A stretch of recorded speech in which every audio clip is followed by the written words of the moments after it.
Council.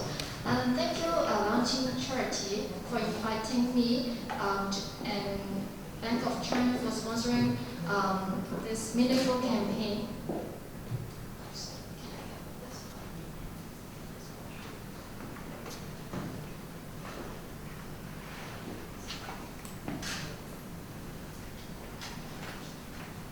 I know it's not easy to wake up on Saturday morning.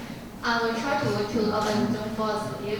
And yeah, how do young people move towards carbon neutrality? And you are all the future leaders in society and the world, and you are the one who can change our future.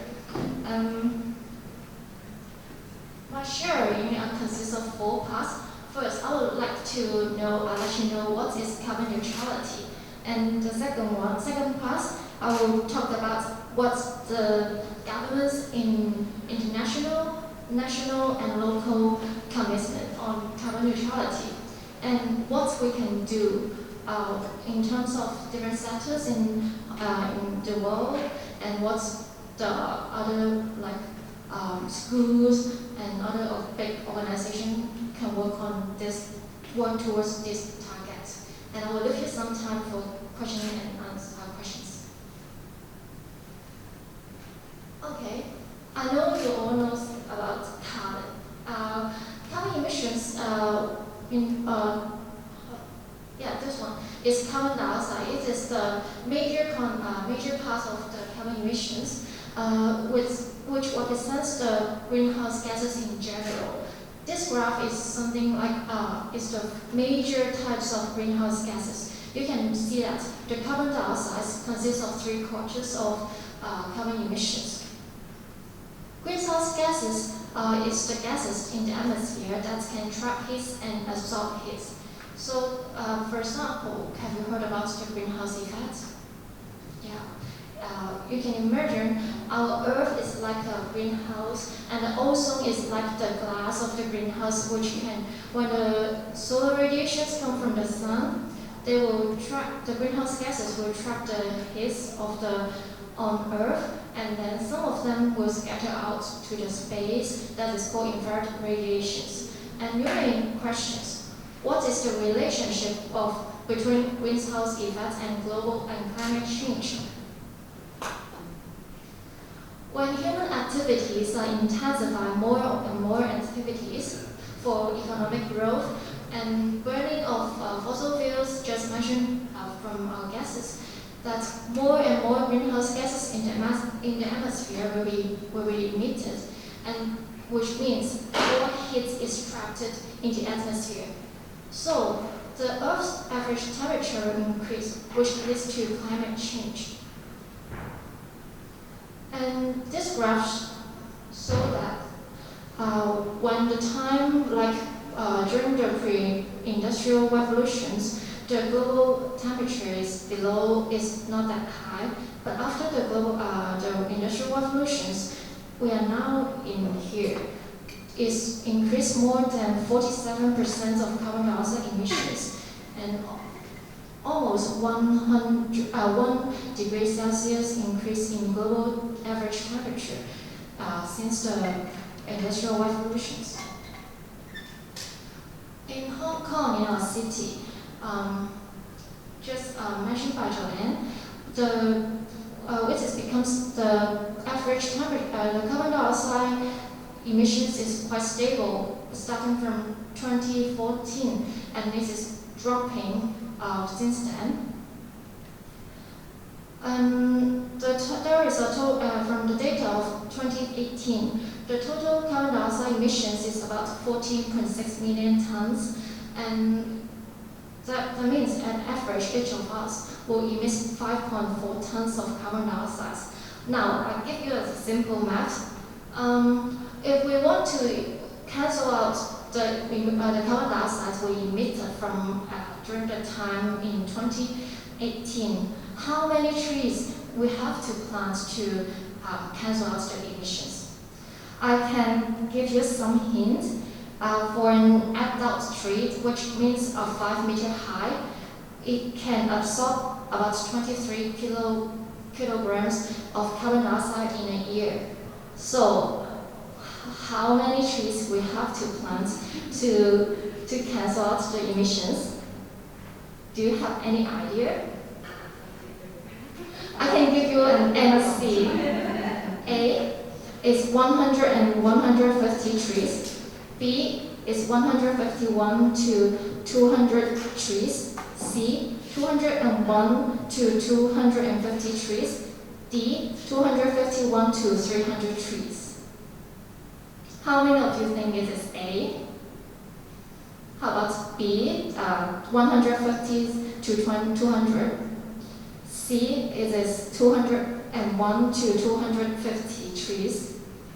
And D, the last choice, 251 to 300. Okay, most of you think it is 250 something. I'm not sure if it's a good news for you or not, because we have to plant 235 trees. It is quite simple if you want to check my answer is right or not.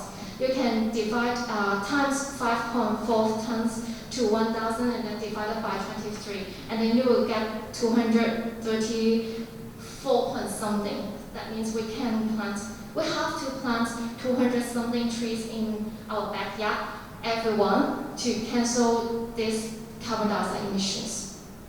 But it is impossible. How come can allocate that much, this number of trees for cancel the decarbonization? So what can we do? Now let me introduce the concept of carbon neutrality. Carbon dioxide emissions and reductions that offset against each other, that is carbon neutrality. We have two methods. One that is reduce our carbon emissions as a source. For example, we can replace fossil fuels by using clean energy. Another one is use carbon offsets to compensate our released carbon emissions. For example, planting trees. And carbon neutrality doesn't mean that we cannot emit any greenhouse gas emissions. It is impossible because we have to sustain our economic growth for society. But we can offset our carbon emissions and then reduce our emissions. So, why this is very we are running out of time to achieve the carbon neutrality. As mentioned before, we have to limit our global warming temperature to 1.5 degrees Celsius. Otherwise, some impacts may be irreversible and long-lasting. For example, some species may be extinct. And it is, according to the current government policies around the world, it is estimated that by 2000, in the 20th century, the estimated global warming temperature will be around 3 degrees Celsius. We have to control our global warming temperature to 1.5 degrees Celsius, which means we have to limit our global warming temperature to 1.5. We must achieve carbon neutrality by 2050, which means almost 30 years of time. What the international governments have done to achieve this global goal? The United Nations Framework Convention on Climate Change, UNFCCC, has signed, which is effective in 1994. The objective of this signature is to stabilize the greenhouse gas emissions and in the atmosphere that would prevent the dangerous and pathogenic human-induced interference with the Earth's climate system. And the Kyoto Protocol is effective in 2005, which aims to control the greenhouse gas emissions from the more developed countries. And the developing countries like China and Hong Kong are not required to meet the requirements. and it's developed another new concept. It is emissions trading. I will talk about this later on. And you have all known the Paris Agreement, which is effective in 2016.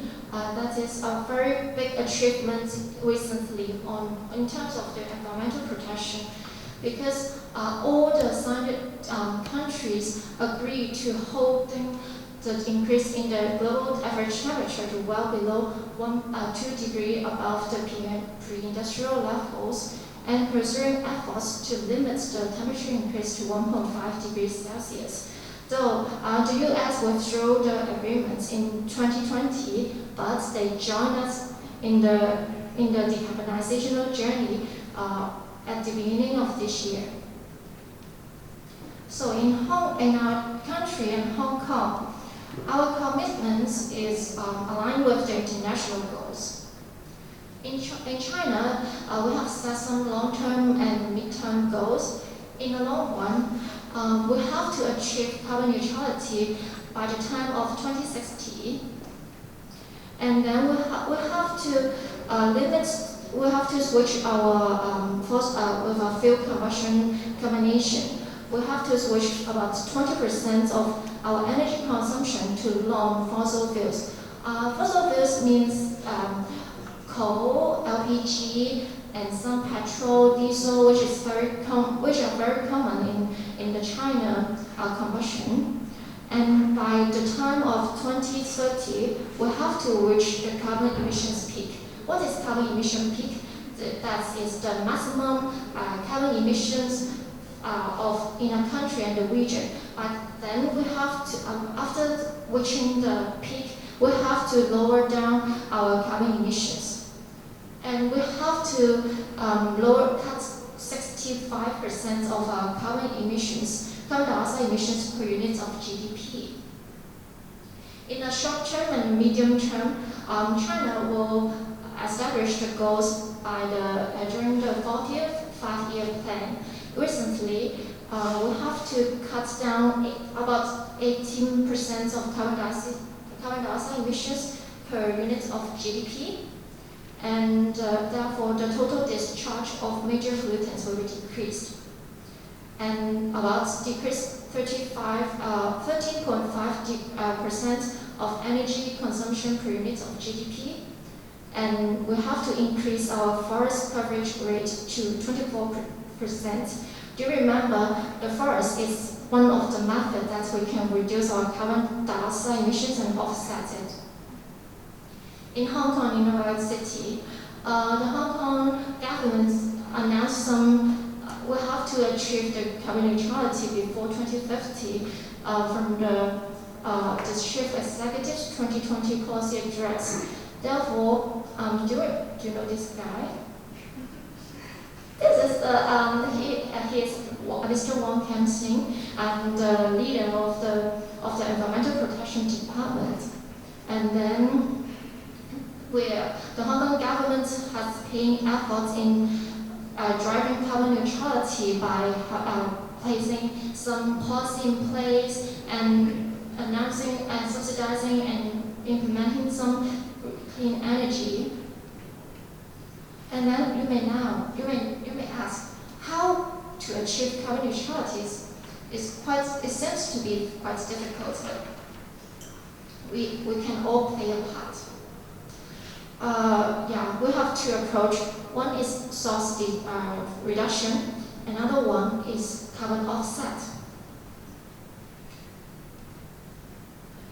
This one is the Three Gorges Dam hydropower project. This is the largest hydroelectric power station in the world. It's utilizing the water energy that displays the height displacements to generate electricity. In 2020, it can generate more than 100 billion kilowatt hours in last year, which means it can supply 8 months of Shanghai's electricity consumptions. And by having these hydraulic power stations, it can reduce the use of avoid the use of fossil fuels, which means saving almost 100 million tons of carbon dioxide emissions, and which is equals to 370 hectares of emissions reductions. Another one is from Qinghai Longyan Dam Solar Park. We have just visited the videos from Qinghai, and it's a combination of solar panels and hydraulic electricity power stations. What is the advantage of combining these two? As you may know, the solar panels solely depends on the radiations from the sun.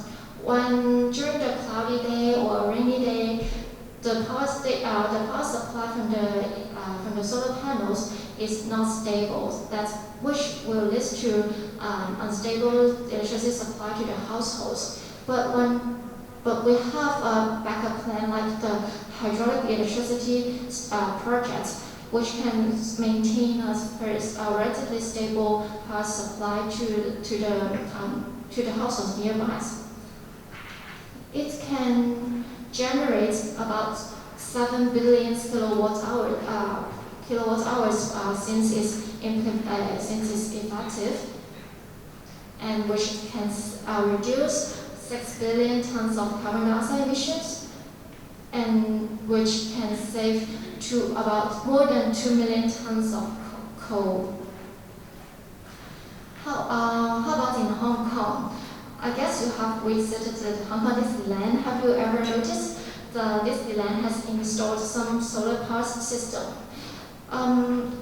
The large scale of solar panel system, which can generate more than 1.8 million kilowatt hours of electricity, which is save more than 1,180 tons of carbon dioxide emissions, which can supply more than 560 households in Hong Kong and saving a lot of money. So our government also paying efforts in turning some waste into energy. For example, in the tea park is in Two Moon. It can turn the sewage sludge into by combusting the sewage sludge. It can generate electricity to the facilities nearby and to sustain its park operations. And if there is a surplus energy, it can go back supply energy to the household. Sewage sludge is coming from the treatment after the drainage service department. And the old park on Natal Island is converting the food waste into biogas for generating electricity. In Hong Kong, most of our waste is food waste, but we can utilizing this kind of waste and free some space of landfill and turning it into electricity by burning them into biogas, and then we can support almost 3,000 families in Hong Kong. Another one is green building. Green building is quite a new concept in Hong Kong. It aims to reduce the environmental impacts of the buildings and enhance the health and well-being of the building occupants. We consider not only during the construction stage, but at the beginning of the design stage, which materials we will use for building these buildings, and during the operations stage and demolish, we will consider the environmental and social impacts to the occupants and the community nearby. And another one is green transport. It's quite recently the Hong Kong government has published the Hong Kong roadmap of popularization of electricity vehicles. You may now see that more and more people using electricity vehicles, like from Tesla. The government supports and promotes the use of electricity car by lowering the tax and installing more facilities, for example, the power charging stations. And the green finance. Green finance is a difficult concept. I will try to use some to explain it in a easier way. Green finance is if I'm suppose I'm the company owner, I wanna create some innovative projects for saving energy and cutting the carbon dioxide emissions. But I do not have enough money for the project. What can I do? I will go to the bank and say, can you borrow me some money? And then the bank, after assessment, they think that, your project has is very good for the environment and society. Then I will provide a loan with a relatively low interest rate. That is a green finance that supports the development of the green projects. The second approach is offset our carbon emissions. Carbon sequestrations is like you're saving your money into bank accounts, but we save our carbon dioxide emissions into some natural storage accounts, such as vegetations and oceans. And carbon trading. Carbon trading, that is raised from the Kyoto Protocol. Carbon trading is a market-based system. Because different countries have different environmental regulations. For example, company A or country A did a very good job in environmental production, emits less carbon dioxide emissions. They have an extra carbon emissions credits. They can sell the credits to the more pollutant emissions industry or country. Then you can buy the credits to emit your carbon dioxide emissions and encourage the country and company to improve their operations to reduce less carbon dioxide emissions. For example, CLP, because they are using more and more clean energy, they have more extra emission credits. They issue the CLP renewable energy certificates for other companies or industry to purchase. And how about other organizations? What can they do? Disneyland. Disneyland has a very ambitious goal.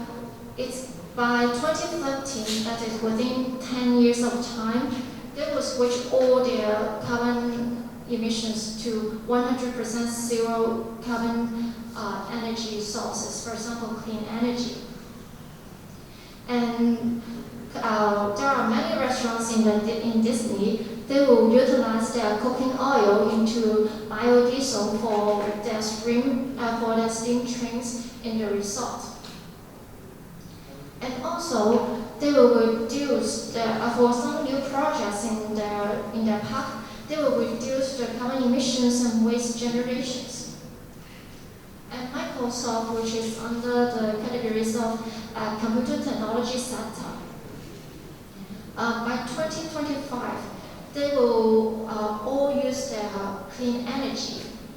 And by 2030, they will use all their fleets will turn into electric vehicles.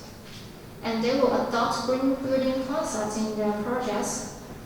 And education is their another focus of striving green decarbonizations. No matter their employees and or customers or suppliers. And they all also invest $1 billion in the Climate Innovation Fund to support the green projects. And these two are the, how about for the school center, this school, the international school ISF Academy did quite a good job.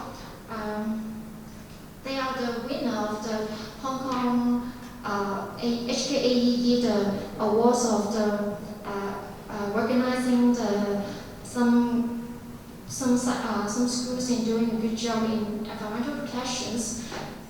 They have installed solar panel system in their schools, and also they have a food waste composting system to like, because on the rooftop garden they will collect the food waste generated by the students, and then after composting they will reuse the fertilizer into their rooftop garden, and then they will let the students to like participate in the process. And they have a student-led club, the Green Guardians, to promote environmental friendly learning environments at the schools. Another one is the Manson College. They also install solar panels and wind turbines, and they collect the dry leaves. Unlike the ISF Academy, they collect dry leaves to make the natural fertilizer and arrange the guided tours. And I will share two more examples. One is from the St. Paul Secondary School. They have a very good job in the waste sorting facilities. You all know that plastic is a very complicated waste for recycling. They have 9 types in total, but not all types of them can be utilized into the production chain. And they have placed like 7 kinds of boxes to collect different kinds of plastics. And at the very beginning, at a very young age, the students will learn how to like look at the packaging label to know, oh, this one is type 1, this one is type 5, and then place them into the correct collection bins. And also they have separate out some areas for bicycle parking area. This is so to encourage the students and the teachers to ride their bicycle to school instead of driving their private cars. I think it doesn't need invest too many money to change or to start your decarbonization journey, but you can like simply placing some sorting facilities and separate some space to make your stakeholders to be more convenient to join. Then all of them are welcome. Another one is the Canadian International School of Hong Kong. Well, they have a very aggressive goal. They do not place any waste collection bins in their school or any staff room. Then it is unavoidable to create some waste. Like when you study, you have some work paper, and after you drink your drink or lunch, you got some rubbish. Then what can you do? They will force the students and teachers to think, hey, can you use some other way to reduce or avoid creating this rubbish? Maybe you can bring your lunch box, or maybe you can recycle the graph paper, or if you need to throw away the rubbish, you have to bring back to your home. So it will force you to minimize your waste creations. And how can we reduce the carbon dioxide emissions? Oh, this is from an 11-year-old boy. He's devoted to carbon decarbonizations. Let's listen to his sharing.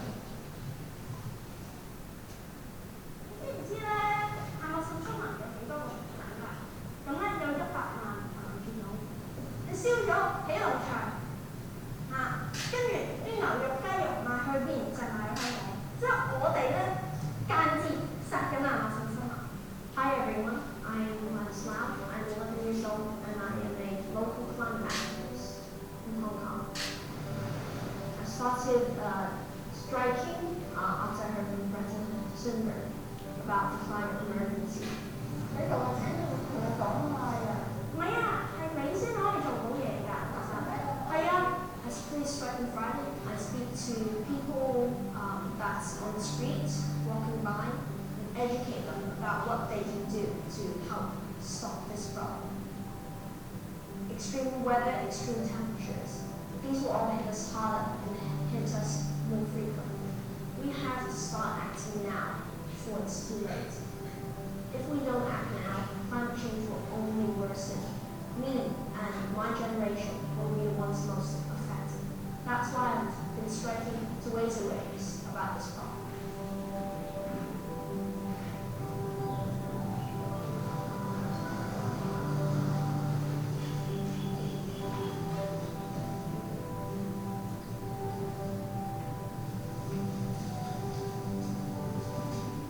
Now, beach cleanups, I typically do that once a month. I do sometimes beach, sometimes mangrove. So there's this mangrove I'm just doing today, and that's pretty much my backyard, I guess I'd call it. So I feel like I have a bit of a responsibility, I guess, to clean that up. And how can that skills now? So if we free the ghost man, that can help lots of animals from not getting trapped.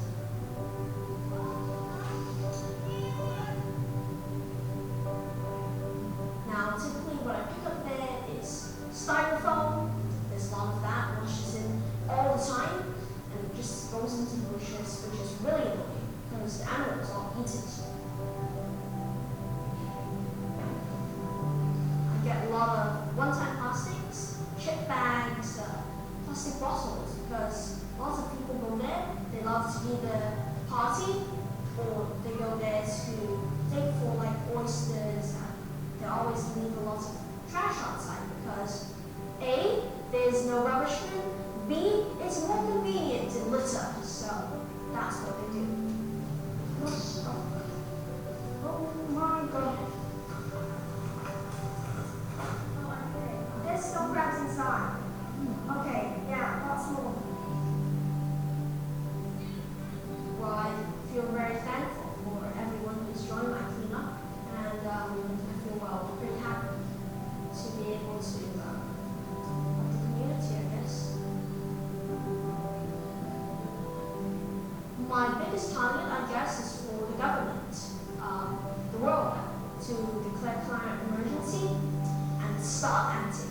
The public can do a lot on a personal level, and with more power, we can more easily ask the government or any big companies to change.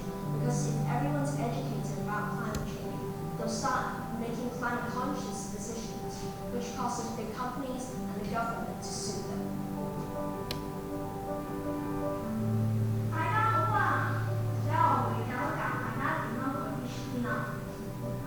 We've gotten ourselves into a bit of trouble, but there is still hope if we start acting now. And remember, action has to come before hope. There's hope, but before that, there must be action.